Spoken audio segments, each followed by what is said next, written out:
back to the Petential podcast. We've got lots going on as normal, and obviously, as per, I'm going to be jumping from one thing to another and sort of missing the point, but now we're going to get into it properly today. This is your first time checking us out. We go over strategies, for mental stability, habit creation, and sort of getting the right things in your life that you feel you should really start to implement and start to change the things around your situations. Maybe it's your finances, your appreciation of things around you, your ability to grow and change. Maybe it's just little things that you'd wish you could do. Maybe it's your diet. Whatever it is, we look into how we can actually effectively change things long term rather than letting you think that you have to suffer through for the rest of your life and stuff like that. So essentially, that's what we cover in this kind of podcast, series, saga, whatever you want to call it. So where are we starting today? Obviously, it's hard to start from a vague topic, so naturally I'm going to start from a vague topic. This one is going to be how thoughts control you. Now, obviously, what you're thinking, well, obviously my thoughts control me, they sort of, I don't really think my thoughts, they just happen, that's just who I am. And that's not necessarily the case. A lot of the influences, I think it's 45 to 90% of your actions, thought processes, stuff like that are actual habits. And because of that, 45, half of your day, half of you and who you are actual subconscious habits that you've learned over time or you've picked up over time. So there again, half of the time, you're not even in control, you're not running the show, especially if you've never pulled it apart and said, all right, what is it that I would want to be like? What is it that I want to change? What is it that I don't want to think about or don't want to focus on anymore? Am I just saying phrases and certain dialects that I've picked up through time without actually understanding what I'm saying about myself? So let's get into it. Do you ever find that you talk yourself out of things that you want to do? Is it ever the case that you intend to change something? You intend to act on something, and yet the time comes, you've made room for it, it's in your calendar, you're getting shouted at to do it, and you just can't seem to do it. You just talk yourself out of it. I was going to go to the gym today, but I've had a long day at work and I'm too tired. And is that the case? Is it the fact that it's your thoughts that are the ones running you rather than you running the thoughts? Seems pretty self-evident, right? So what else could it be? How else can our thoughts control us? As I say, a lot of it can be programmed from an early age. Certain phrases, certain belief systems come from what we heard all the time. Do you ever hear or remember when you was growing up, maybe there was one kid who was scared of everything, never took risks, never broke the rules, never did anything slightly dangerous. Whereas another kid, maybe the same age, maybe it was you, maybe he was the troublemaker, who'd always break the rules. Maybe you'd push things to a dangerous level and even hurt yourself, It's often the case, you know what I mean? The adventurers that we are, especially when we're young, with the energy, we tend to take off and do something a bit more dangerous than someone well thought out would. So what's happened there? Two different cases, two young kids, two different situations. Well, what's happened is the parents, the teachers, often the parents and maybe the brothers, the siblings, maybe for the initial child are overprotective. Potentially they tell that child off a lot. Don't do this. Don't do that. Don't grab that. and may even follow up with punishment if said child does try and risk anything or try and do anything his parents don't want him to, his toys are taken away or locked in his room or any of that kind of stuff. And then you look at a different child, the risk taker, the, naughty child. Maybe he didn't have that discipline around. Didn't have the role model, the parents, the disciplined father figure. Or maybe he just didn't, even if he was told, don't do that, don't do this, nothing really ever came of it. So because of that, he thought, nothing happens anyway, I'll just get away with it. Two different kids. Two completely different thought processes. Why? Well, it's obvious, isn't it?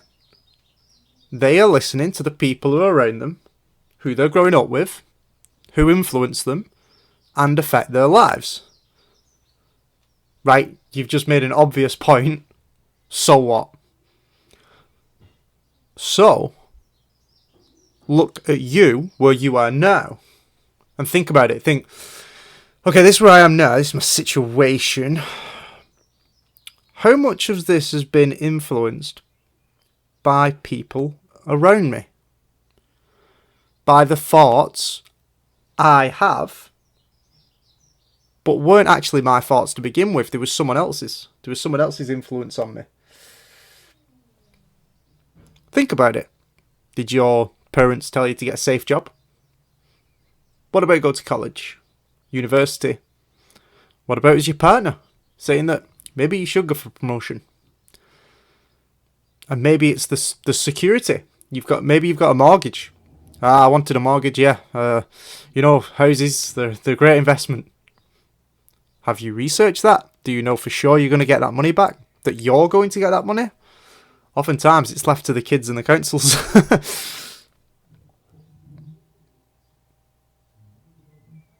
Again, where do these thoughts come from? These belief systems, these habits, these, things. Influences, right? Those influences can shape your whole life just through picking up these habits that you get from other people. Okay, that's their thought process. That's what they're telling me. I'm going to trust what they're saying, and I'm going to do it, and act on it, and that defines who I become. Okay, great, that's one of them. One of them is influence. I need to watch who's influencing me, because if I listen to someone who doesn't have the lifestyle I want, then is it not the case that they can't show you how to get that lifestyle that you want? If they've never had the sort of success and wealth or happy marriage and happy relationship that you strive for, is it not too obvious to say, well, you've never had it, maybe you can't show me how to get it?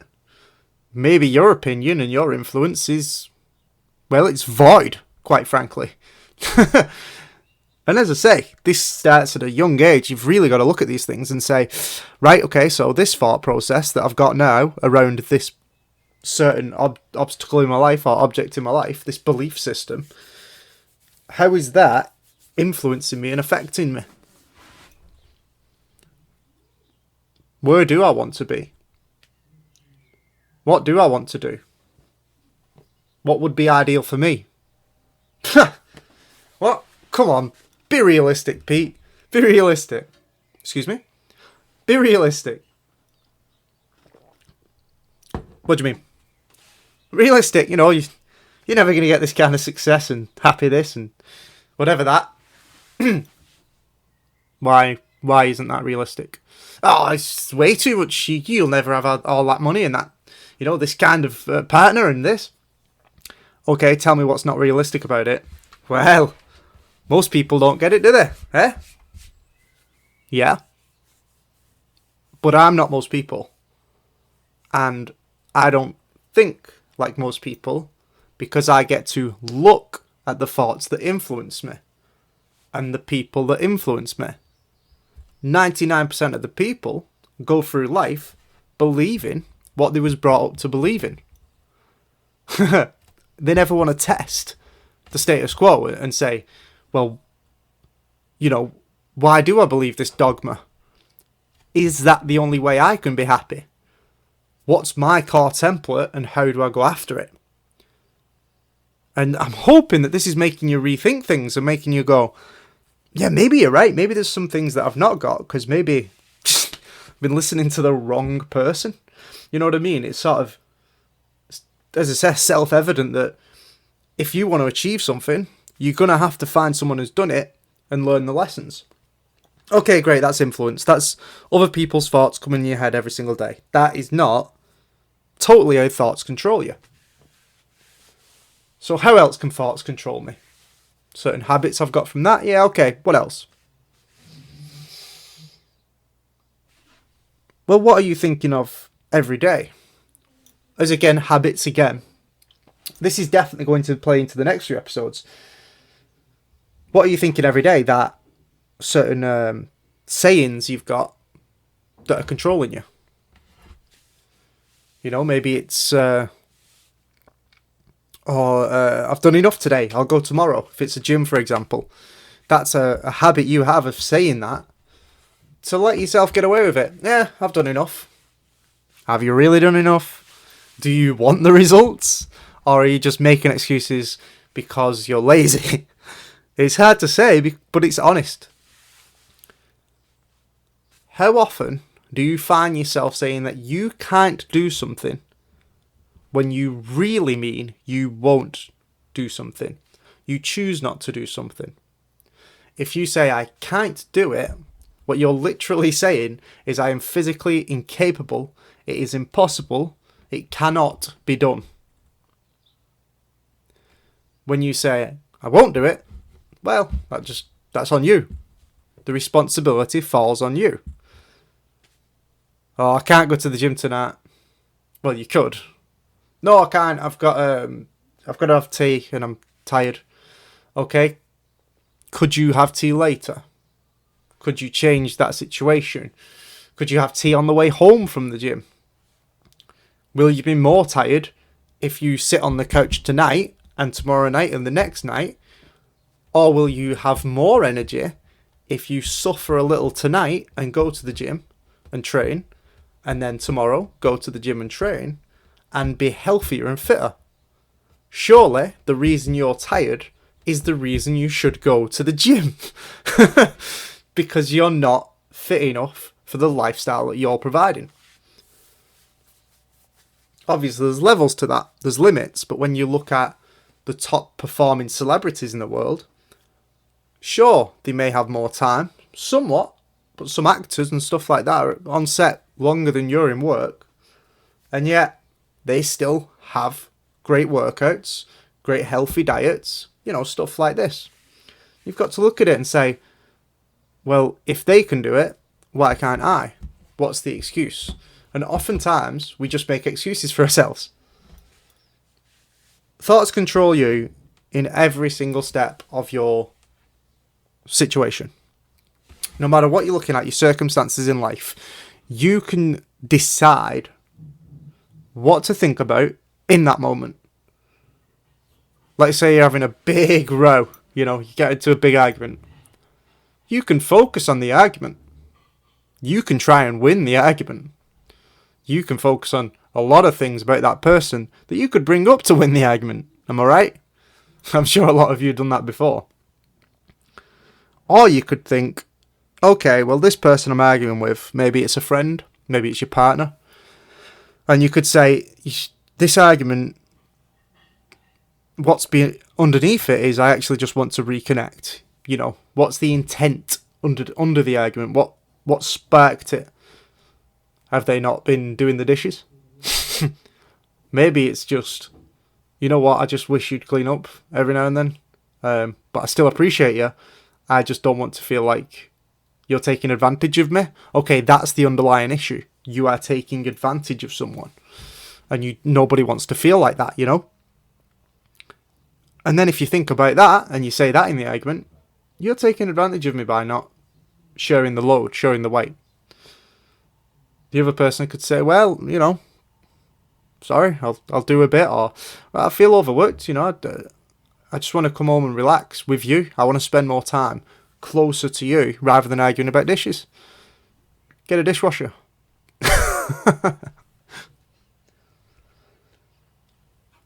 So the difference there is, instead of having this big row, this big argument that doesn't settle anything, you just get mad at each other and whatever, you can actually choose to think about resolutions and what you want from the situation. So that thought process then, instead of thinking about that and choosing to think about something else, what have you done? You've completely changed the situation. You've completely changed your circumstances. You've completely changed how you feel in that moment. You've got connected again with that person. Stuff like that. How else can it do it? There's people who get obsessed over all kinds of things, hoarding stuff, or maybe unhealthy eating and this and gambling, and well, their thoughts again are running them. They're not in control. They are allowing something outside of themselves to run them. As I say, it's running them. They're not running the situation. Okay, why does that happen? Well, what often happens is they are so blind in the fact that they're looking at the opportunity of the moment. They're always looking at the opportunity. Well, I could get this, I could win, I could do this, I get to keep this. I'll use that one day, When in actual fact, they probably won't. The most likely they won't. And they become blind to the fact that they're hurting themselves or others, or it's causing them distress. It's one thing we have a lot as traders. When I'm dealing with traders and myself, you've got to know when you're running the markets and when the markets are running you. And it's the same with your thoughts. Are you obsessing over something? Are you thinking about something all the time? So much that it actually distracts you from what you want to do. Maybe you are. Maybe you need to tackle it and say, I need a few days away from this. I need to get away from this certain thing that's in control of me, rather than me being in control of it.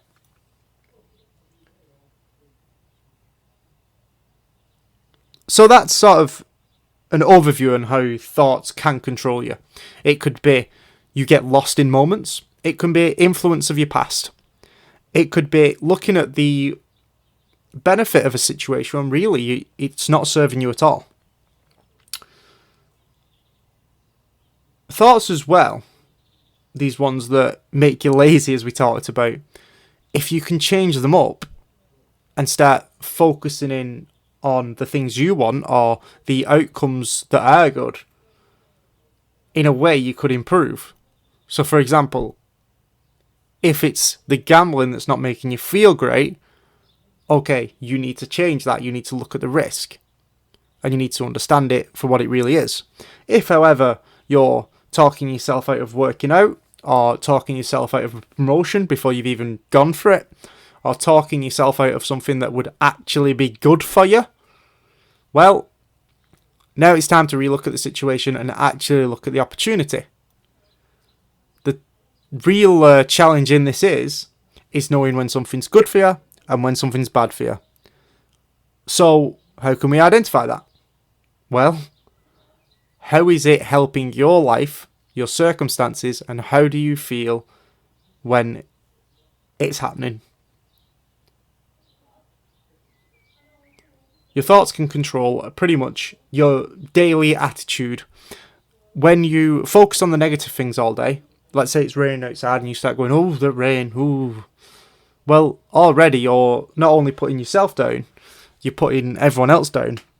And you even moan about rain when you're in work, in an office, and you think it doesn't affect you in any single way. You're still inside. Even if it was sunny, you wouldn't be outside. So why are you complaining again? That's mad when you think about it, right? But everyone does it. That's pretty much an overview, because this whole series we're going to get into the thoughts, the goals, the affirmations, and the actions. That's what this whole series, podcast series 1, is going to be about. your thoughts controlling you, how to try and take back control of them, how they work, how, your subconscious mind is running you half the time, and making sure you understand that. And then looking at goals, okay, what would I want? How would I achieve it? Then going to affirmations, okay, I can do this, this is who I am. I actually start to believe it, get that confidence up, stuff like that. And then action, okay, let's actually take action and get to somewhere we want to be. So this isn't your run-of-the-mill podcast where you just listen to it and go, that was interesting, let's put something else on.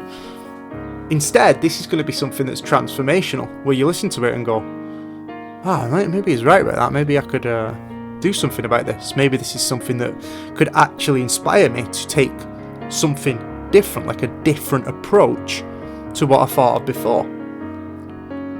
So, that's today's, the beginning of How Thoughts Run You.